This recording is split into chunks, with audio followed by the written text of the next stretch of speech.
ایک بچہ آ گیا، یتیم بچہ. اس نے آ کے عرض کی حضور 3 گھر میں افراد ہیں، میں، میری بہن اور میری بیوہ ماں. والد حضور چلے گئے اور آج نہ 3 دن ہو گئے روٹی کوئی نہیں کھائی.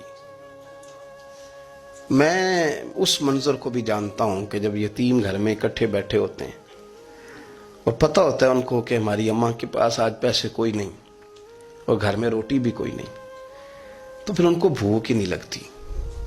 ہاں نہیں لگتی. اماں پوچھتی ہے پتر روٹی کھانی ہے؟ نہیں میں تو سویرے جو کھایا تھا وہ ہضم ہی نہیں ہوا. اماں جی شاہی کوئی نہیں. یہ پردے اس طرح کر کے بچائے جاتے ہیں. ایک دوسرے کو تسلیاں دینا، ایک دوسرے سے پیار کا بڑھ جانا، ایک دوسرے کے لیے جذبات اور طرح کے بن جانا حکمت الہی کے تقاضے ہوتے ہیں. یا رسول اللہ صلی اللہ تعالی علیہ وسلم، بیوہ ماں ہے، یتیم بہن ہے، 3 دن سے کھایا کچھ نہیں. قربان جائیں وہ گھر جہاں سے کائنات کھاتی ہے ساری. حضور نے فرمایا بلال جا کے ساری ازواج مطہرات سے پوچھ گھر میں کیا ہے. حضرت بلال کہتے ہیں میں سارے گھر ہی پوچھ آیا، ٹٹول آیا، ٹوٹل 21 کھجوریں نکلی. یہ 2 جہاں کے شاہ ہیں اور پاس کچھ رکھتے نہیں. 2 جہاں کی نعمتیں ہیں، ان کے خالی ہاتھ میں حضور کے سارے گھر کو میں ڈھونڈ 21 کھجوریں نکلی تو لا کے میں نے پیش کر دی، تو حضور نے ڈائریکٹ اس کو نہیں دی، نبی پاک نے اپنے ہاتھ پہ رکھ لی. اور کہتے ہیں پھر حضور نے نا اپنا منہ مبارک قریب کیا کھجوروں کے. صحابہ خود فرماتے ہیں کہ یہ جو حضور نے منہ مبارک قریب کیا ہے نا، تو نبی پاک برکت کی دعا کر رہے تھے. 21 کھجوروں پہ برکت کی دعا ہوئی. حضور نے اس بچے کو بلایا، تھپکی دی، فرمایا لے جا 7 تیری، 7 تیری بہن کی. انہیں معمولی نہ سمجھنا. وہ تو حضرت بلال کہتے ہیں حضور 3 بھی دے دینا کبھی تو 30 سال ختم ہی نہیں ہوتی. 30 سال گزر جاتے ہیں، نکالتے رہو، کھاتے رہو، ختم ہی نہیں ہوتی. حضرت سیدنا ابو ہریرہ رضی اللہ تعالیٰ عنہ فرماتے ہیں حضور نے فرمایا 7 تیری، 7 تیری بہن کی، 7 تیری والدہ کی، اور 7 حضور نے اور بھی تلقین فرمائی. فرمایا ایک سویرے کھایا کرنا، ایک شام کو کھایا کرنا. یہ لے جا. حضرت سیدنا بلال حبشی کہتے ہیں رضی اللہ تعالیٰ عنہ کہ بچہ لے کے جب باہر نکلا تو حضرت سیدنا معاذ ابن جبل دوڑ کے گئے اور جا کے بچے کے سر پہ شفقت سے ہاتھ پھیرا. کہا فکر نہ کرنا، رب کریم تجھے بہترین سرپرست عطا کرے گا، پتر پریشان نہ ہونا، اللہ تیری مدد کرے گا. صرف حوصلہ دیا، سر پہ دست شفقت پھیرا.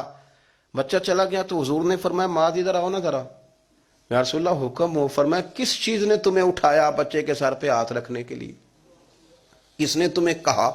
کس چیز نے تمہیں اٹھایا جو تم بچے تک پہنچ گئے؟ عرض کی یا رسول اللہ وہ جو میرے دل میں اللہ نے یتیم کے لیے رحمت رکھی ہے نا، اس نے مجھے اٹھایا تھا، اور میں نے جا کے اس کے سر پہ دست شفقت پھیرا. تو حضور فرمانے لگے سن پھر، جو کسی یتیم کے سر پہ خالی ہاتھ بھی پھیر دے، جتنے بال اس کے ہاتھ کے نیچے آئیں گے نا، رب اتنی خطائیں معاف کرے گا، اتنی نیکیاں دے گا، اتنے درجے اس کو بلند کر دے گا.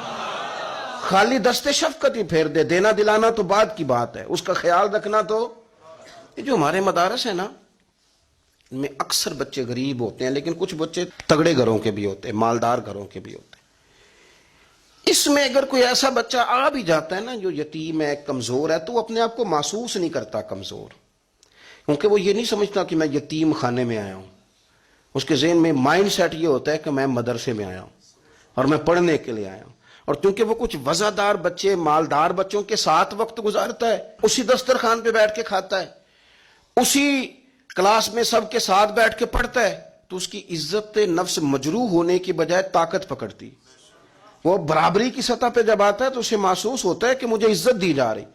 اس لیے مدارس اسلامیہ میری نظر سب سے مضبوط جگہ ہیں جہاں مساکین کی، یتیموں کی، غریبوں کی صحیح معنوں میں کفالت بھی ہوتی ہے، تعلیم بھی ہوتی ہے، عزت بھی ہوتی ہے، تربیت بھی ہوتی ہے.